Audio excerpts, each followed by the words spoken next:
Hi, today we will be talking about the follow-up of a normal term baby.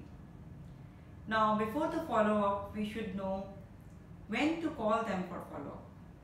So this will depend on the baby condition when we are discharging them. The baby should be absolutely fine, disease-free before we discharge them, healthy, has undergone a proper checkup. We have completed our hearing screening, heart screening and a newborn screening test, and we make sure that the baby is feeding well, passing adequate amount of urine and stool, and the mother is confident to take care of the baby and the family is ready to take care of the diet, the mom and the baby. Before discharge, we have to know that when we can call them. So we can call these babies between 24 to 72 hours, and what will tell us when to call them, it will determine by the weight loss. If the baby is feeding adequately, not losing more than 2 to 3% weight in a day, then we can call them later. And another thing would determine is the jaundice. So we have to look at the baby, how much is the jaundice when we are discharging, because we all know that the physiological jaundice starts from second day and it increases till 7 days. So we look at the baby visually, and now we have a transcutaneous bilirubinometer where we see how much is the jaundice level, and depending on that we plot that onto an R chart of bilirubinometer where it's given by Dr. Bhutani, and then we can know the baby falls into no risk, low risk, intermediate risk or a high risk. Depending on that, we may have to call the baby within 24 hours to maximum 72 hours. So having said that, and having fixed the appointment for the follow-up, we have to tell the parents about the red flags, when they should get really not okay with the baby and need to bring the baby to the emergency. So what we need to tell them is, if the baby is excessively crying, not consolable, not feeding well, not passing enough urine and stool, or the urine is too dark yellow colored like pinkish or oranges, which means baby is going to dehydration, baby's color is not well, either the baby is looking too yellow or too pale, or the baby is looking blue, then they should immediately bring the baby to the hospital. Another thing which they should look at is the abnormal movements. So if they feel there is any abnormal movements of the limbs or the eyes, then they should bring the baby to the emergency. So once a normal baby comes to our follow-up clinic, what we need to do, we have to create a space where they should be, weight should be checked, the length should be checked, and the head circumference should be checked, along with a bilirubinometer check of the jaundice. And then the baby comes in. Once the baby comes into our clinic, before we start talking and start assessing, we should allow the mom to talk. Let her raise her concerns. So she may be having a problem with the feeding, or she may have certain things which she may be doubting. So those things have to be addressed very well when you start examining the baby. Now when the weight chart comes to you and you see that the weight loss is okay or not okay, between 7% to 10% weight loss is fine.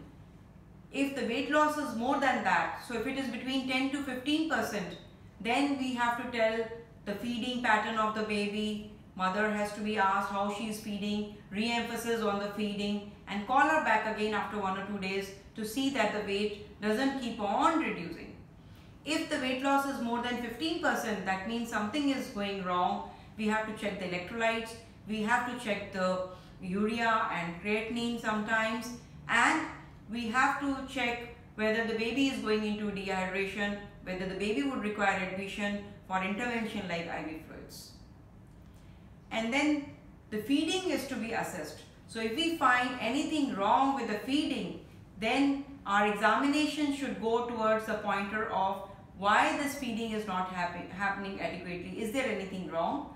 So when we do our head to toe examination of the baby, we should look at the oral cavity very well. So we have to look at the oral thrush. There may be a tongue tie which might be causing problem to the nipples, pain in the nipples, which may be having difficulty in latching. There may be a posterior cleft which should be looked into, which might have got missed when we discharge the baby, or it may be possible that reflux is the problem, where the baby is throwing the nipple away and arching back. So these are the things which we need to look at if there is a problem with the weight loss and the feeding. And then, as I said, we have to look head and toe examination completely. Don't think that whatever we have done when we discharge, we have done our work, so no need to examine again. There may be few things which may come up and special emphasis to be given to those things. So again, the congenital malformations have to look into. We have to look into the heart very, very carefully, because even when you have done the screening heart test before discharge, even when you have examined the baby with your stethoscope, some of the heart problems may appear later. So we should examine the heart again, and special emphasis to be given to palpate the femorals again, so as to not to miss the coaptation of aorta. And then we have to examine each and every part of the body, of course, but special emphasis, I said, also to the umbilicus, because this is a time when the umbilicus should have fallen. If the umbilicus is not fallen, we have to see whether there is any infection and whether there is any erythema, and if it has fallen, is there any polyp which needs to be addressed, and mother has to be given reassurance if umbilicus is fine, not to put anything on the umbilicus, not to put any betadine or alcohol or powder on the umbilicus, and to keep it as dry as possible. And then we also look at the hip. Don't forget to examine the hip each time that when the baby is coming to us, because we know that it is a developmental problem and you may get dysplasia of the hip later on. So this emphasis has to be done.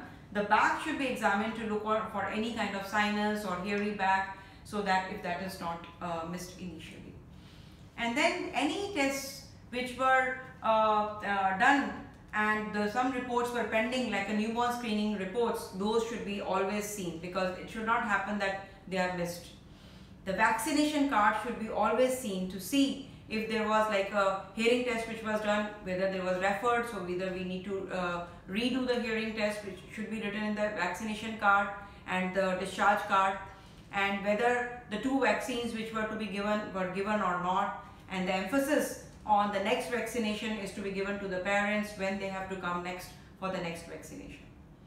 And then the most important, as I said, jaundice. So jaundice has to be reassessed. If required, we have to do a serum test for the confirmation of the jaundice, and if it is plotted on the American Academy of Pediatrics graphs or onto the NICE charts, whichever you are using, and if it is going beyond a certain level where the baby needs to be given a phototherapy, one should immediately admit the baby for the phototherapy.